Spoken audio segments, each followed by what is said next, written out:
शुक्लाम्बरधरं विष्णुं शशिवर्णं चतुर्भुजं प्रसन्नवदनं ध्यायेत् सर्वविघ्नोपशान्तये। सरस्वती नमस्तुभ्यं वरदे कामरूपिणि विद्यारम्भं करिष्यामि सिद्धिर्भवतु मे सदा। गुरुर्ब्रह्मा गुरुर्विष्णुः गुरुर्देवो महेश्वरः गुरुः साक्षात् परं ब्रह्म तस्मै श्रीगुरवे नमः। Om Sadgurave Namaha. Om Namastê. Então sejam todos bem-vindos para a nossa aula de hoje.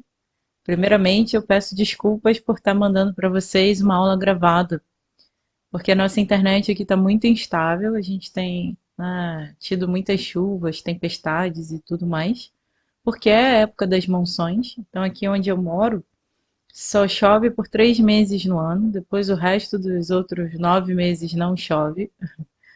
Então, esse período é o que a gente chama de monções da Índia, gira em torno de 2 a 3 meses, varia de acordo com a posição geográfica da Índia, mas a gente está aqui passando por essa fase de chuvas que é boa, né, que faz com que haja produção de alimento e tudo mais em toda essa região, mas atrapalha as nossas aulas. Então, a gente está aqui para ver na aula de hoje que a gente estava vendo yoga como, yoga como um conjunto de práticas. Então a gente tem, no nosso curso os pilares de uma vida de yoga, e uma vida de yoga, como a gente vem vindo, ela vai ter, como pilar uma prática, algo que precisa ser praticado, que precisa estar dentro da sua rotina diária, como por exemplo escovar os dentes, comer, dormir, tomar banho. Todas essas coisas fazem parte da nossa rotina diária, sustentam a gente na vida, Então, essas práticas de yoga também sustentam o tipo de vida que a gente vai chamar de uma vida de yoga. Então, são práticas baseadas nos textos que a gente encontra, que são, digamos assim, a linha mestra, baseada no texto do Yoga Sutra de Sri Patanjali. Então a gente tem nessa vida de yoga, a gente tem um conjunto de práticas que devem incluir todos os aspectos da nossa vida. Que não sejam apenas práticas relacionadas àquele tapetinho em que você coloca a mão no pé ou faz alguma coisa nesse sentido, mas incluem a forma com que a gente olha para a vida, a forma com que a gente faz as nossas escolhas, a forma com que a gente realiza as nossas ações, a forma com que a gente pensa sobre as situações, sobre as pessoas, a forma com que a gente escolhe principalmente o que a gente vai fazer e como a gente vai fazer. Então, uma vida de yoga, ela é baseada digamos assim, num progresso daquele indivíduo, de uma pessoa totalmente impulsiva, que vive a vida de acordo com a sua própria natureza, impulso, quer fazer, faz, não quer fazer, não faz, quer comer, come, não quer comer, não come. E essa pessoa vive não muito diferente dos animais. Por impulso, por instinto, a pessoa vai vivendo a vida dela, sem usar a sua capacidade de pensar, principalmente sem usar muito a sua capacidade de discernir. Apenas por impulso, essa pessoa vai vivendo a sua vida. E para essa pessoa, a gente dá o nome nesse estudo de uma pessoa impulsiva. Por impulso, ou seja, por um impulso natural, como comer, dormir, reproduzir, essa pessoa vive baseada somente nesses impulsos. Apesar de que comer, pode ser que a gente coma o que tiver pela frente para comer, ou que a gente coma num restaurante super caro, que você vai pagar por uma refeição para 2 pessoas, o equivalente ao salário de uma outra pessoa. Mas o impulso que leva a pessoa a realizar esse desejo é o mesmo, é a vontade de comer. Os recursos para a realização podem ser diferentes. Então, algumas pessoas, ou digamos a grande maioria da humanidade, vai viver a sua vida só para satisfazer esses impulsos que são básicos. Algumas pessoas vão entender que existe, né, uma vida de valores, como a gente está vendo. Existem, né, yoga, existe um caminho espiritual, existe, né, uma maturidade, existe até mesmo um processo de se tornar uma pessoa melhor, enfim.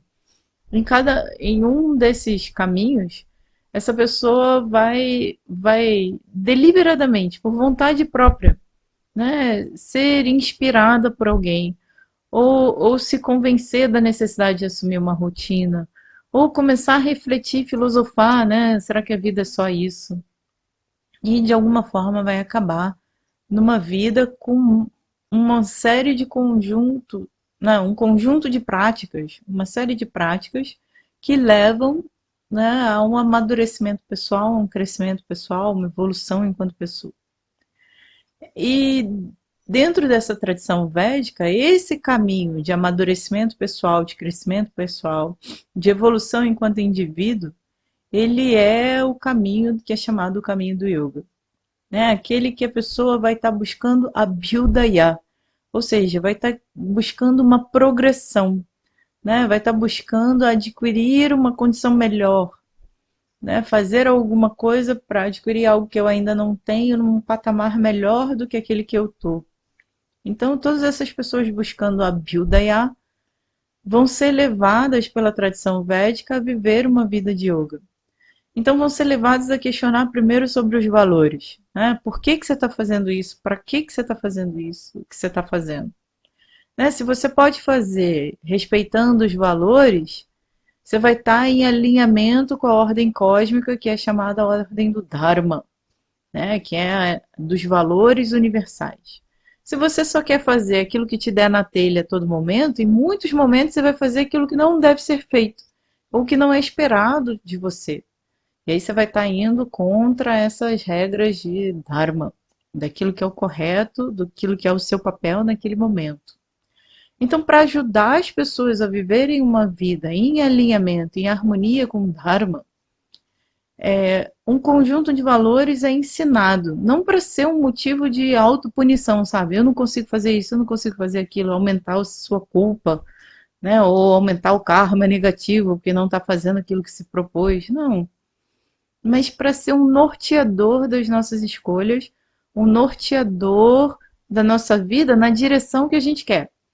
Né? Então, um conjunto de práticas é proposto por Patanjali com 8 etapas, como a gente viu, né, no finalzinho da nossa aula passada. Então, Patanjali começa, né, o Yoga Sutra falando do porquê que ele está apresentando esse ensinamento do yoga e o porquê para que a gente consiga um domínio, uma capacidade de dominar, de controlar os pensamentos da nossa mente. Por quê? Porque é essa mente que vai, que nem uma louca desvairada para cima e para baixo, que quando aquieta e senta em mim mesmo, né, concentra, foca, consegue descobrir qual é a natureza daquilo que eu sou. E a natureza daquilo que eu sou, o Vedanta vai dizer que é livre de limitação, que é plenitude, que é paz, que é felicidade. Então, quando eu consigo fazer com que a minha mente sente aqui comigo e fique voltada para observar aquilo que eu sou, eu faço com que essa mente se volte para dentro e reconheça a felicidade que eu já sou, a completude que eu já sou aqui e agora. Enquanto essa mente está indo, né, translocada para cima e para baixo, pensando de um objeto no outro, uma pessoa, numa situação, no passado, no futuro, essa mente não está disponível para ver quem eu sou. Né? Ela não tem nem paz, nem tranquilidade. Como é que ela vai ter felicidade, como diz Krishna na Gita, né? Então, a primeira coisa que a prática de yoga vai levar a gente a fazer uma série de disciplinas, com todos os nossos instrumentos, seja com o corpo, com a mente, com o intelecto, com os sentidos, com o que quer que a gente possa colocar na direção daquilo que a gente quer ganhar. E o que a gente quer ganhar, num primeiro momento, foco. Porque desse foco vai vir a capacidade de ficar consigo mesmo.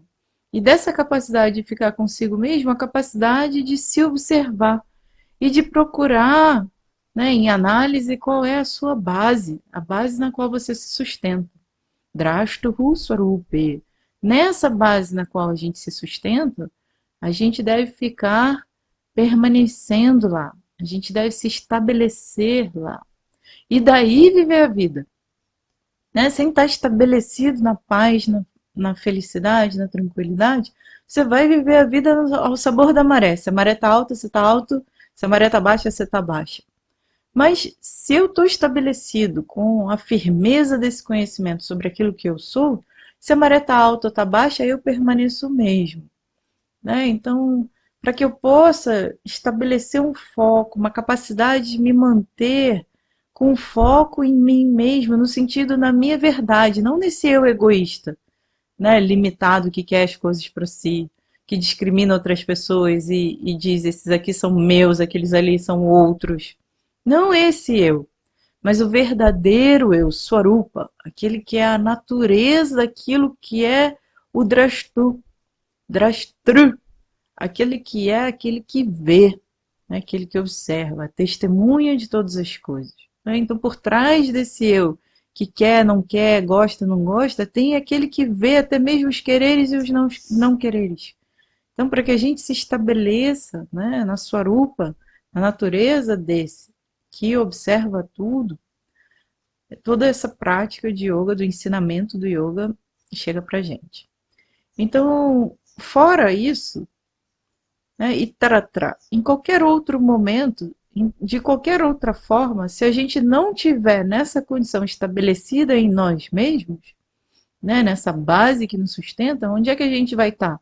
A gente vai estar Vritisarupyam, vai estar identificado com as formas dos nossos pensamentos, sejam elas qual forem.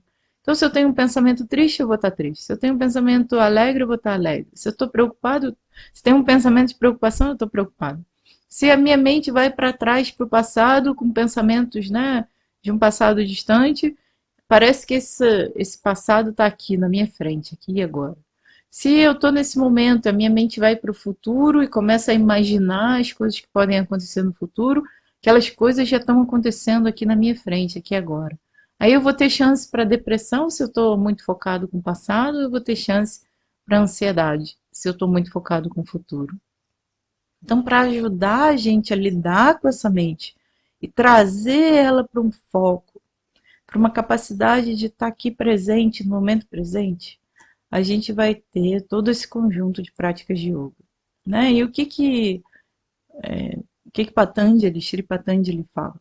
Ele fala que a partir do momento que a gente purifica essa mente dessas agitações, dessas confusões, desses conflitos, a gente liberta essa mente dessas impurezas através da prática de yoga, através de Yoga Anga Anushtana, né? Através da repetição da prática dessas partes angas do yoga, a gente tem a chance de fazer com que esse conhecimento brilhe para a gente. Né? Que conhecimento é esse? O conhecimento que é o objetivo de uma vida de yoga, né? Que leva a gente, né, a alcançar o objetivo final, que é a paz e a felicidade. Então, esse conhecimento brilha, né, na sua grandiosidade, Akhyatehi, né, completamente, a Viveka Khyati, né, completo. Kyati é um conhecimento, é esse conhecimento sobre o eu, é o autoconhecimento. Então, Viveka Khyati é, é até que a Viveka Khyati, um quinto caso ali, até que esse conhecimento, Kyati, seja Viveka, seja livre de qualquer outra confusão, que você tenha discriminado, ele fique claro.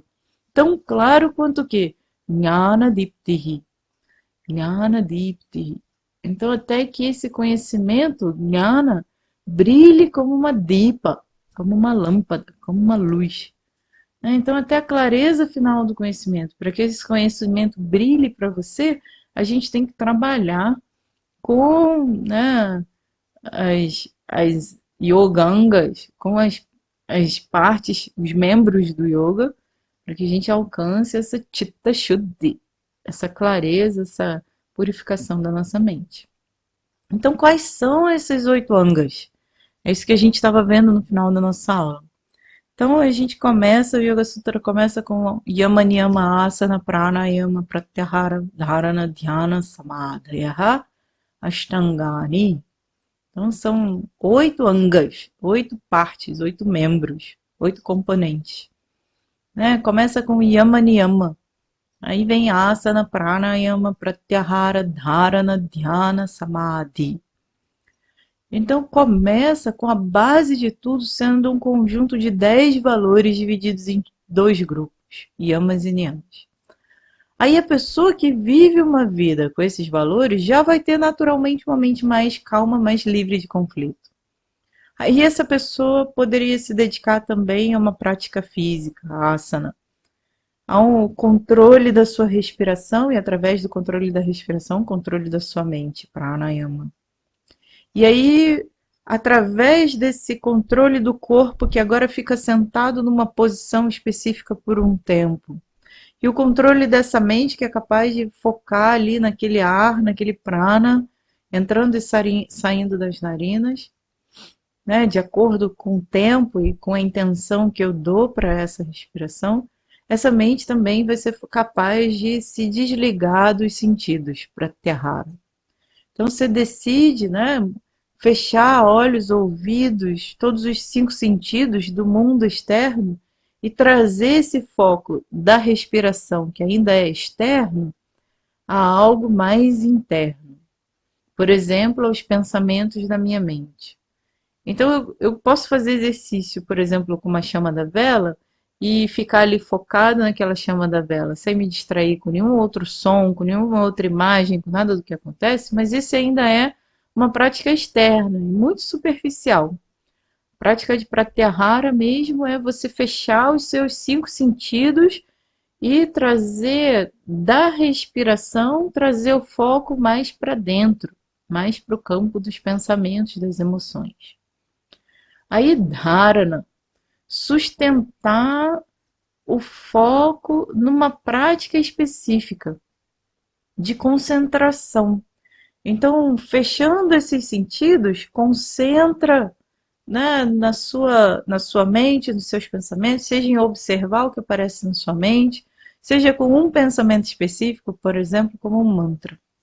Aí, quando você escolhe uma prática específica com esse foco, dharana, você parte a usar esse foco para algo que te conecte consigo mesmo ou com essa realidade maior do universo, dhyana, que é o que a gente chama de meditação. Dharana também pode ser chamado de meditação, dhyana é mais propriamente traduzido como meditação.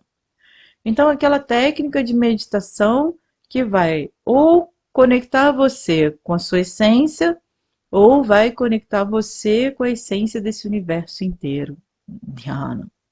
E quando você, o meditador, o objeto meditado e o processo de meditação se fundem, como num momento de dissolução das diferenças, esse momento é chamado samadhi. Você pode estar lá para ver que tudo se tornou uma única realidade, que é você, ou você pode também não estar lá para ver e só a realidade permanecer. Então, tem vários tipos de samadhi, por exemplo, sabidya samadhi ou nirbidya samadhi, ou seja, com a sua presença lá, observando que você é parte desse todo, é um com o todo, ou você mesmo não estando lá e só o todo permanecendo, esse todo, né, transcende os limites desse indivíduo. Então, esses são os 8 membros, os 8 componentes. Desse faltou a gente ver o que é yamas e niyamas, conjunto de valores que,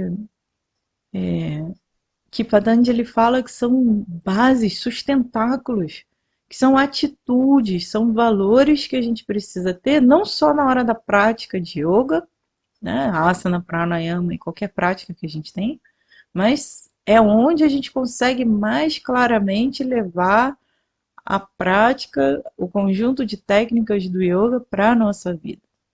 Então, Patanjali diz para a gente, o primeiro yama é chamado Ahimsa, que é não ser violento, não ferir. Himsa é você chegar lá e matar alguém, ferir, arrancar não, uma folha da árvore de qualquer jeito, picotar e jogar fora, sem nenhum motivo. Né? Tudo isso é himsa. Himsa é aquilo que leva prejuízo, causa sofrimento, causa destruição para um outro ser ou para uma outra coisa. Toda himsa, toda ação que leva à destruição e ao sofrimento, ela é baseada num desejo pessoal que se sobrepõe à condição externa presente.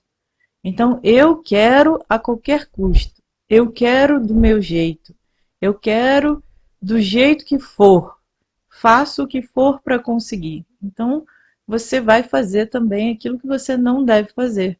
Você também vai ser violento no que você quer conquistar. Ao mesmo tempo, pode ser também um desejo obstruído, não satisfeito, que vire uma raiva e essa raiva saia a impulsionar você a destruir coisas. Ou a falar aquilo que você não devia falar, ou a responder de um jeito que você sabe que vai magoar. Todas essas ações que são baseadas em himsa, né, em violência, seja ela física, seja ela verbal, seja ela psicológica, seja ela emocional, seja ela em que nível for, de pensamentos, palavras e ações, todas as ações, sejam, né, físicas, orais ou mentais, que levem à destruição, que possam causar sofrimento de outros seres, elas devem ser evitadas. Ahimsa, né? Esse A é uma negação. Não faça himsa. Ahimsa kuriat. Ou himsa na kuriat. Não faça uma ação que seja causadora de sofrimento, de confusão, de destruição para as outras pessoas. Né? Satya. Satya é falar a verdade. Né? Que também pode ser visto da outra forma como a gente viu himsa, Nandritam, não fale aquilo que não é verdade. Então, yama é aquilo que vai restringir você de fazer algo em relação às outras pessoas. Então, ahimsa, não seja violento, não seja destrutivo, não magoe, não cause sofrimento. Satya, eu posso dizer para você, fale a verdade. Mas a verdade, ela precisa ser falada dentro de uma condição. Ela tem que ser benéfica. Ela tem que ser realmente a verdade. Você deve ter conferido se a verdade é verdade.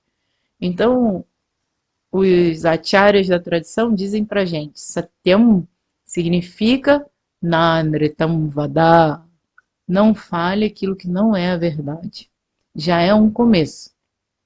Né? Verifique aquilo que você tem para falar. Verifique aquilo que você tem para fazer. Verifique se aquilo é realmente o que você deve fazer, se é realmente em acordo, né, com aquilo que você sabe, com todo o conhecimento que você pode adquirir. Então, tudo aquilo que for andretam, tudo aquilo que for falso, que não tiver de acordo com a realidade, navada, não fale. Não fale, não faça também. Então, andretam navada, não fale aquilo que não seja a verdade. Né? Não fale aquilo que é falso, ou seja, fale aquilo que é a verdade. Mas quando a gente fala de Satyam, também tem Priyam, Hitam, Anudvega, Karam. Então, Satyam, a verdade, deve ser Priyam, deve ser agradável para aquela pessoa que vai te ouvir. Deve ser Hitam, deve ser benéfica para quem está ouvindo. Né? Se aquilo que você está falando pode ser a verdade, mas não é benéfico para aquela pessoa, a pessoa não vai receber, né, sem se sentir ferida, magoada, não fale. Fique em silêncio. E a nuduega, caramba, não deve causar agitação numa outra pessoa. Né? Então você fala para a pessoa, seu vestido está horrível. Pode ser até verdade, mas vai magoar aquela pessoa. Então, se a pessoa perguntar o que você achou do meu vestido, você pode dizer, você gostou? Parece que você gostou de usá-lo, né? Você pode dar uma saída ali, não fale aquilo que não é verdade. Então, se você não gostou mesmo, não diga que gostou. Mas se você puder falar a verdade de forma que não magoe, que não fira, que não cause agitação na outra pessoa, que seja benéfico para ela, fora isso, não fale. Satyam vada, anritam navada.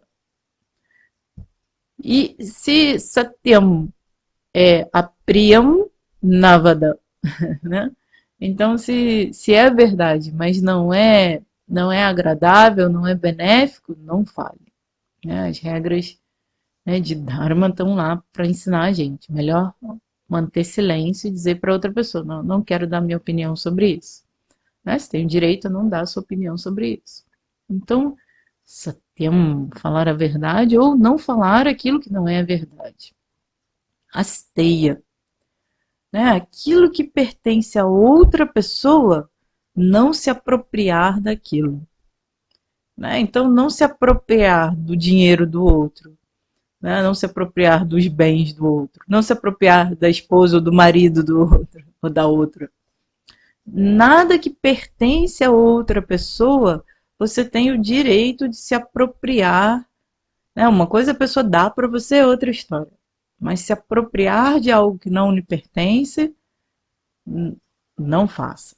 É isso que os yamas falam. Né? Estão dando um limite para a gente. Porque toda vez que você se apropria de alguma coisa que não lhe pertence, você vai carregar com você aquela ação equivocada. E essa ação equivocada talvez gere arrependimento, se você refletir sobre ela depois, sob um outro ponto de vista. E aquilo vai te trazer uma série de bagagem emocional negativa, a qual você vai ter que trabalhar depois com a culpa, com a raiva, né, com o arrependimento.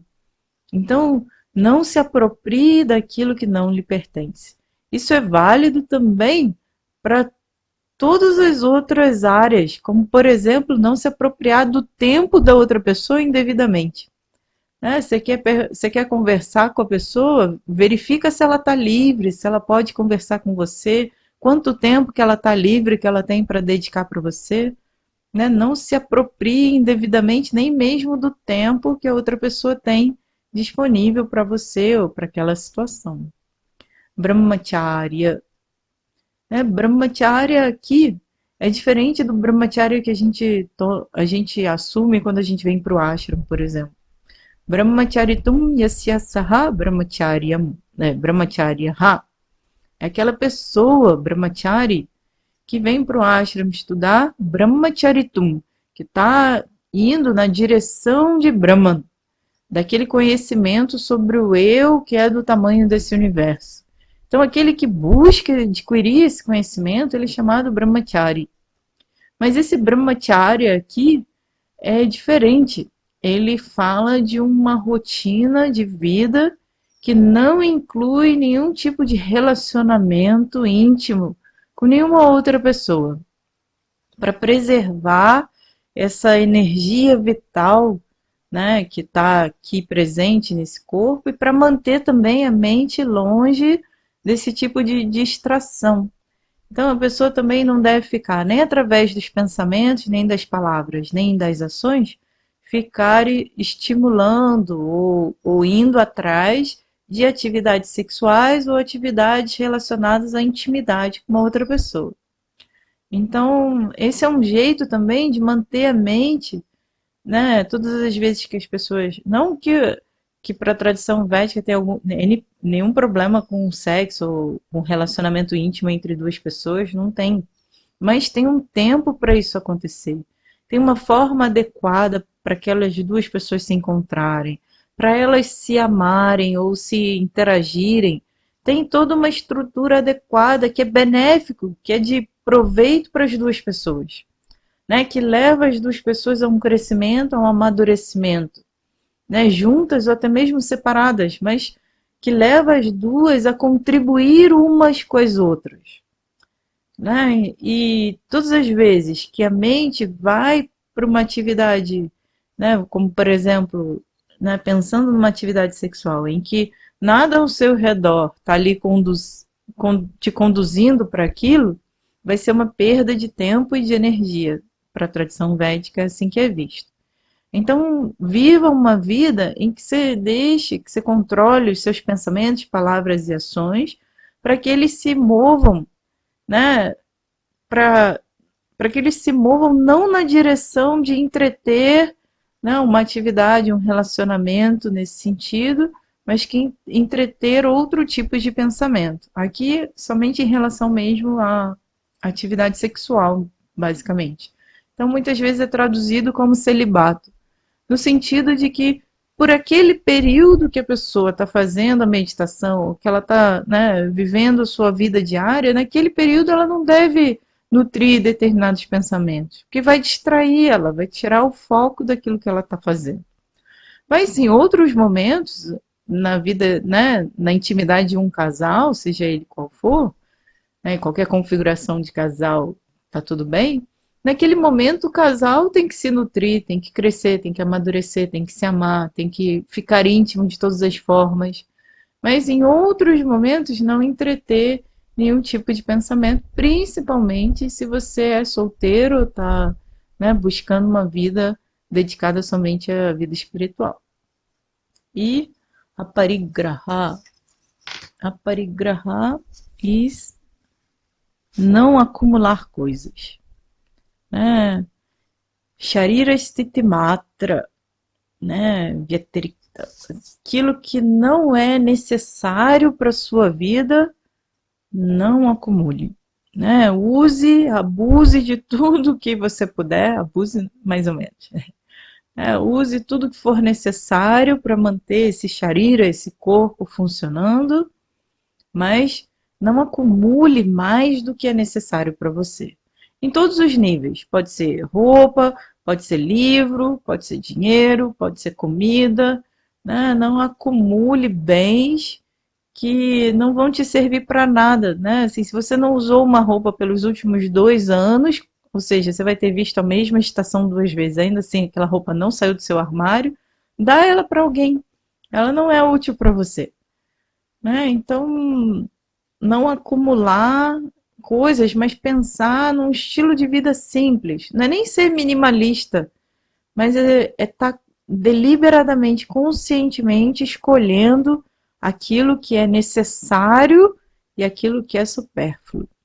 A gente começa com o necessário sendo supérfluo. Daqui a pouco o supérfluo já se torna necessário, outras coisas mais complexas se tornam supérfluas. Aí aquelas coisas se tornam necessárias, outras se tornam supérfluas.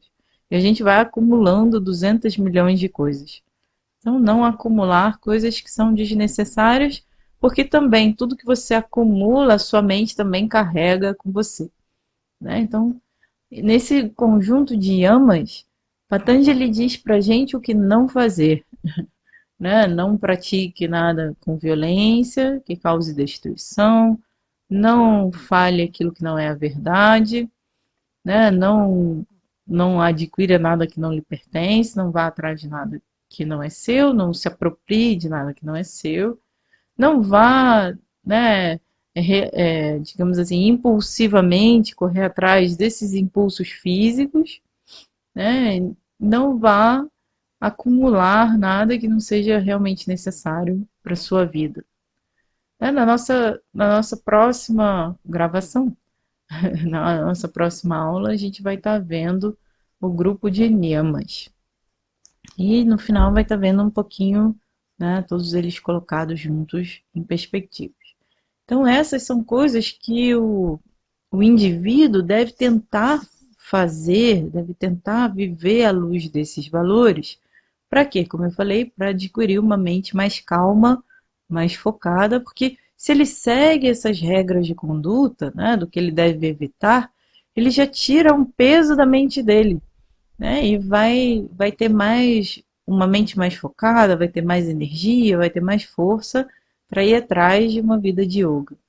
Então, tudo isso é dado como instruções gerais, né? Cada caso vai ser um caso, por isso que a tradição era baseada na relação de professor diretamente com cada um dos seus alunos. O professor podia ter 100 alunos numa sala, mas ele estaria ali olhando para cada aluno individualmente para dar lá as instruções particulares para aquela pessoa, que caracterizam aquela pessoa, né? Aquelas instruções que vão de acordo com aquelas características daquela pessoa. Então, essas são instruções gerais de uma vida, né, de yoga no sentido dos yamas, das restrições que a gente deve ter. Por quê? Com essas restrições, a gente vai começar a disciplinar a nossa mente, a trazê-la de volta quando ela quer ir para algum lugar. Então, é essa mente que a gente vai precisar manter sob controle na nossa mão para poder usá-la na direção, né, da autorrealização, da satisfação, da plenitude. Então, aqui não tem nada preto ou branco, mas tem, né, 50 tons de cinza. Né? Tem uma escala de valores que a gente deve tentar seguir. Para quê? Para ser mais deliberado e menos impulsivo, como eu comecei falando no início da aula. Então, quando eu penso sobre esses 5 fatores, por exemplo, eu me torno uma pessoa mais deliberada naquilo que eu vou pensar, naquilo que eu vou falar, naquilo que eu vou fazer. Menos impulsiva, isso significa o quê? Menos reativa. Eu vou estar agindo mais, porque eu vou estar pensando e agindo, do que reagindo àquilo que me surge.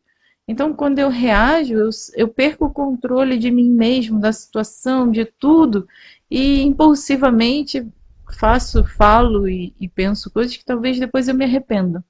Então, para trazer essa deliberação para a vida da a gente pode começar seguindo esses 5 passos. Então, eu deixo para vocês esse montante de informação, quero que vocês reflitam sobre isso. Não é fácil, não é fácil aplicar esses valores, não é fácil viver uma vida de yoga, é duro, principalmente porque o mundo não tem esses mesmos valores que a gente tenta cultivar, mas se a gente está buscando essa completude, essa felicidade, esse é um caminho que a tradição védica aponta, é o caminho de desenvolver passo a passo, né? De grão em grão a galinha enche o papo. Né? Então, passo a passo, desenvolver a capacidade na gente de viver em alinhamento com o Dharma, de viver essa vida de yoga. Então, agradeço, né, a presença de vocês, agradeço vocês estarem assistindo essa aula, e a gente se encontra numa próxima aula. Om Purnamadav Purnamidam Purnat Purnamudachyate Purnasya Purnamadaya Purnamevavashishyate Om Shanti Shanti Shanti Harihi Om Shri Guru Pyo Namaha Harihi Om Tatsat Namaste